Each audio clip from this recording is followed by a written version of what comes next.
COVID-19 আমাদের অনেকেরই জীবন পরিবর্তন করে রেখে দিয়েছে। আমাদের অনেক প্রিয়জনকে আমাদের কাছ থেকে কেড়ে নিয়েছে।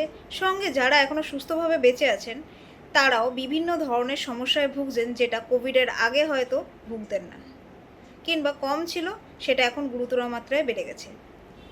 কোভিড ভ্যাকসিনেশনের পর থেকে অনেক রকম সমস্যা শুরু হয়েছে, যেটাই আজকে আমাদের আলোচনার বিষয়। ইদানিংকালে দেখা যাচ্ছে কোভিড ভ্যাকসিনের কিছুদিন পর থেকে বা কিছু মাস পর থেকে সকালে ঘুম থেকে উঠেই প্রচুর হাঁচি, সঙ্গে চোখ মুখ লাল হয়ে যাওয়া, হাঁচি কিছুতেই থামতে চায় না।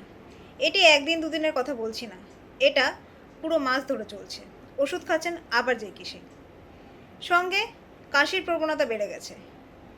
অল্প ডাস্টে গেলেই কিংবা একটুখানি ওয়েদার চেঞ্জ হলেই আপনার কাশির প্রবণতা প্রচুর বেড়ে যাচ্ছে। কাশতে কাশতে বমি আসছে, গলা ফেটে রক্ত আসছে, সঙ্গে টান টান কাশি, শ্বাসকষ্ট। এছাড়াও সবসময় একটা ভুলে যাওয়ার টেন্ডেন্সি, একটা উইকনেস কাজ করছে। মেন্টালি ফিজিক্যালি আপনি আগের মতন ফিট নেই, কাজে ফোকাস নেই। কোনো কাজ করতে গেলে সেটাকে বারবার চেক করতে হচ্ছে, সেটা করার আগে বারবার ভাবতে হচ্ছে, যেটা হয়তো আপনার সঙ্গে আগে হতো না। এছাড়াও গ্যাসের ওষুধ, যেটা আপনাকে আগে হয়তো বছরে 2-1 বার ব্যবহার করতে হতো, সেটার উপরে আপনি এখন ডেলি বেসিসে হ্যাবিচুয়েটেড হয়ে পড়েছেন। এমনটা নয় যে আপনার প্রবলেমটি সেরে যাচ্ছে, আপনি প্রবলেমে আরও জড়িয়ে পড়ছেন। গ্যাসের ওষুধ ডেলি যে পাওয়ারে নিচ্ছিলেন, দিন দিন পাওয়ার আরও বাড়িয়ে যাচ্ছেন। সঙ্গে এফেক্টেড হচ্ছে আপনার লিভার কিছুটা তো নিজের কাছে রেখে দেয়, বাকিটা পাস হতে দেয় বডিতে কাজ করানোর জন্য।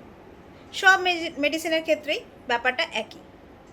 তো যখন এই মেডিসিনের রেগুলার বেসিসে ওভারডোজ হতে থাকে, লিভারও নিজের মধ্যে অনেকটা মাত্রায় ওষুধ জমিয়ে ফেলে, যার ফলে শুরু হয় মেটাবলিক ডিস্টারবেন্স। লিভার আর আগের মতন ফাংশন করতে পারে না, তার বিভিন্ন যে এনজাইমস রয়েছে সেগুলো আগের মতন আর ফাংশন করতে পারে না। ফলে হয়ে যায় আপনার ইউএসজিতে দেখা যায় ফ্যাটি লিভার গ্রেড 1, 2, 3, কিংবা এলএফটি রিপোর্টে চেঞ্জেস দেখা যায় এসজিওটি, এসজিপিটি এবং বিলিরুবিনের মতন বিভিন্ন ধরনের লিভার এনজাইমসে।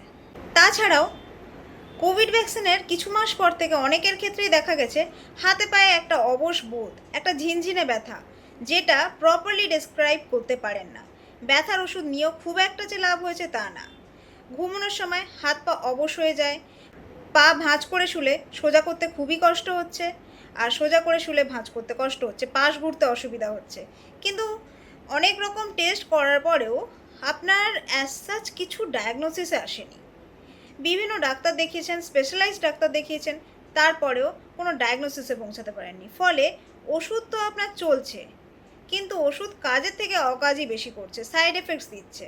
সাইড এফেক্টসের ফলে আপনি আরও ভুগছেন, সেই আরও ভোগান্তির কারণে আরও ওষুধ চাপলো, একটা নেভার এন্ডিং সাইকেল কন্টিনিউ হতে থাকলো।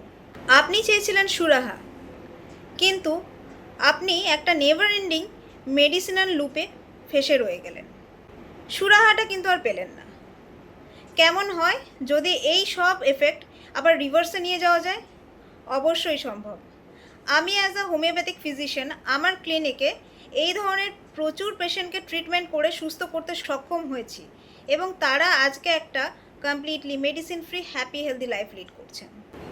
আপনার যে সমস্যাগুলি রয়েছে সেগুলো তো সারবেই, প্লাস আপনার মেডিসিনাল অ্যাবিউজের কারণে যে সাইড এফেক্টসগুলো হয়েছিল সেগুলো পুরোপুরিভাবে কাটিয়ে ওঠা সম্ভব। প্রপার হোমিওপ্যাথিক কনস্টিটিউশনাল ট্রিটমেন্ট দ্বারা পুরোটাই সম্ভব। সো আমি সাজেস্ট করব আপনারা কোনো ভালো কনস্টিটিউশনাল ট্রিটমেন্ট এরকম হোমিওপ্যাথিক প্র্যাকটিশনার কাছে যান। যদি আপনি আপনার স্বাস্থ্যটিকে মূল্যবান ভাবেন, তাহলে আজই স্টেপ নিন, কারণ যত দেরি করবেন তত কমপ্লিকেশন বাড়বে। এরপরে যদি অর্গান চেঞ্জ চলে আসে, তাহলে কিন্তু হোমিওপ্যাথিতেও পুরোপুরিভাবে সারা অসম্ভব হয়ে পড়বে। ভিডিওটি প্রচুর মাত্রায় শেয়ার করুন একটা দায়িত্বশীল নাগরিক হিসাবে। আজ এখানেই, নমস্কার।